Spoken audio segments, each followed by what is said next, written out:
as we get back into this Kings talk and most underrated and overrated. Chris, so you've done this exercise as well with the top 40, and you have an honorable mention list that you want to break down. Yes.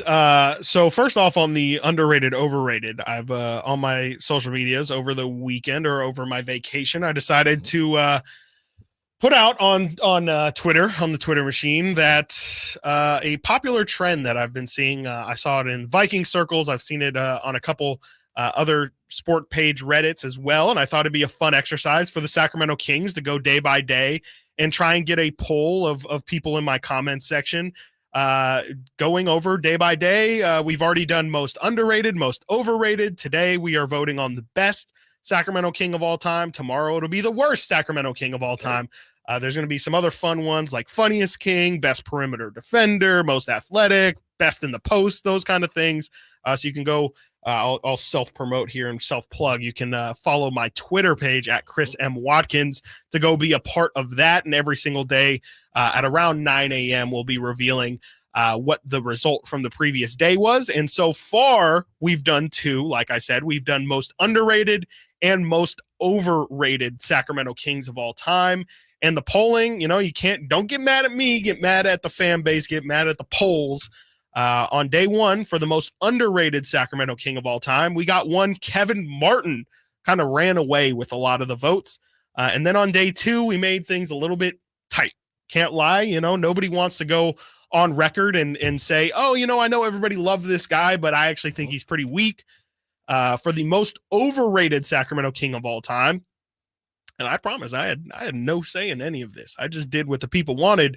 One Jason Williams, J. Will, makes the most overrated slot for the most overrated Sacramento King of all time. Like I said, right now, today, we are doing a poll for who is the best Sacramento King player of all time. Chris Webber, of course, is leading the early returns. And the day after that, tomorrow, we will do the worst Sacramento King of all time. I'm very, very excited to see how that one goes. Because I will say, obviously, it's all great to give people flowers and stuff, but the negatives are always the thing that really gets to be the most annoying king of all time, the most wasted potential of all time.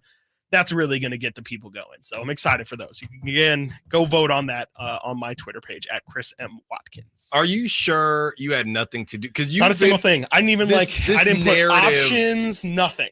I just said day two, who is the most overrated Sacramento Kings player of all time? The player with the most replies in 24 hours wins. That's all I left it at. And, again, you can't argue with the people. So in this game, are we allowed to have multiple people in multiple spots? Or is it like if you fill one, you can't get it again? I've got no rules. So okay. I'm just going to go with whatever gets the most votes is who gets the square. So, there's Jay Will. This is from Ryan Whaley. Jay Will. I'm not saying he's bad.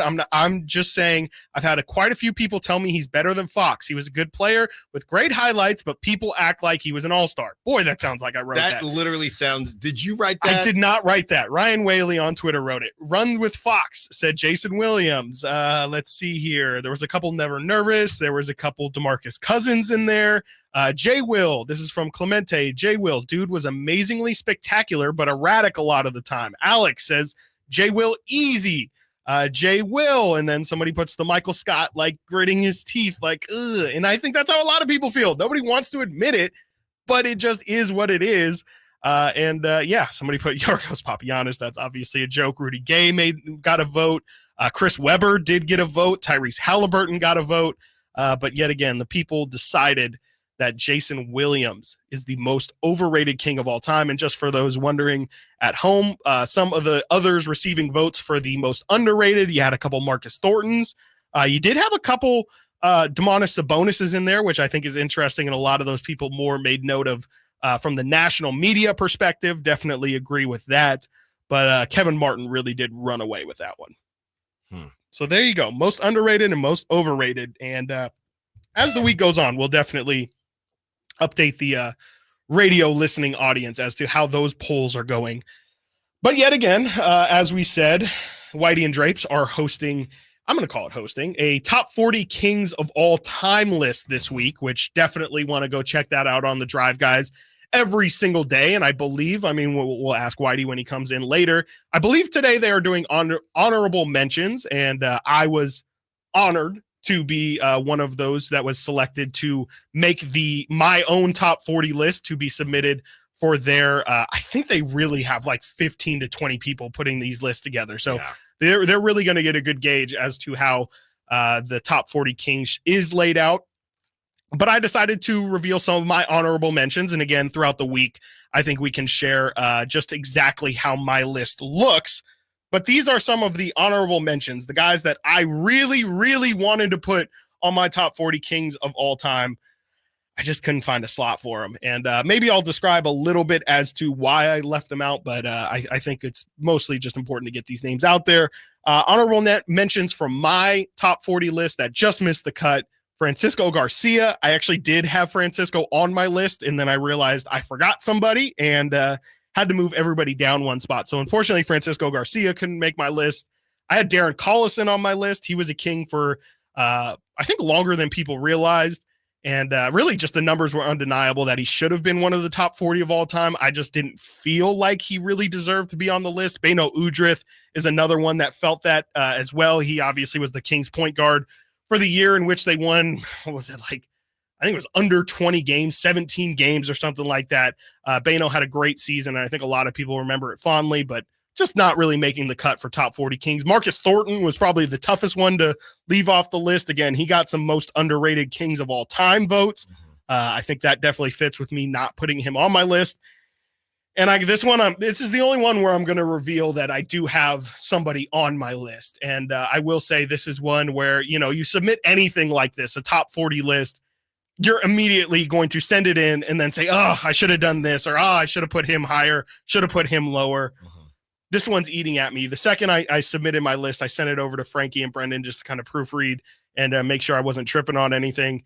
And for the most part, they said no, I wasn't tripping on anything. But I will say somebody on my list, or that wasn't on my list, but was on Frankie's list, one Keegan Murray. I didn't have Keegan on my list.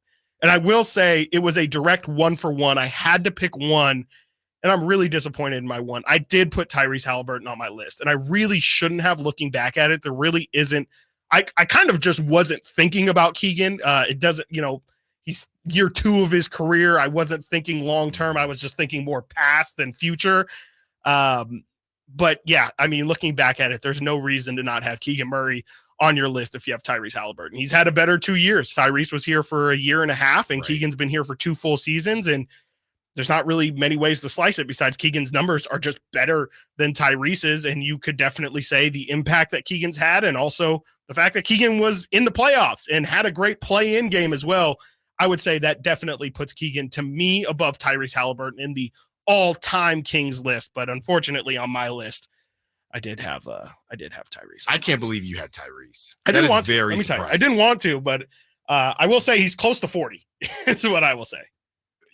You have Like, him. very close to You have him on the list because of what he's done, what he did with the Kings, or just him as a player. Yes, but again, if I were doing it again, I would take him off and put Keegan on.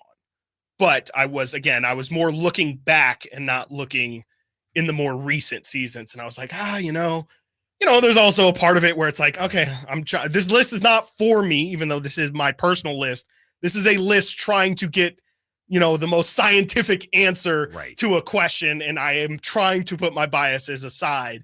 And I think I might have put it a little bit too far to the side. Wow. So wow. Again, wow, regrets. I would have had Keegan on my list, but we'll see. Hopefully that didn't impact the list too much. And hopefully Keegan, despite my blunder, can make the list. Coming up next, Brendan Nunez popped in and told us something that is happening this week with the Sacramento Kings. We'll tell you exactly what that is when we return. Stiles Watkins, Sactown Sports.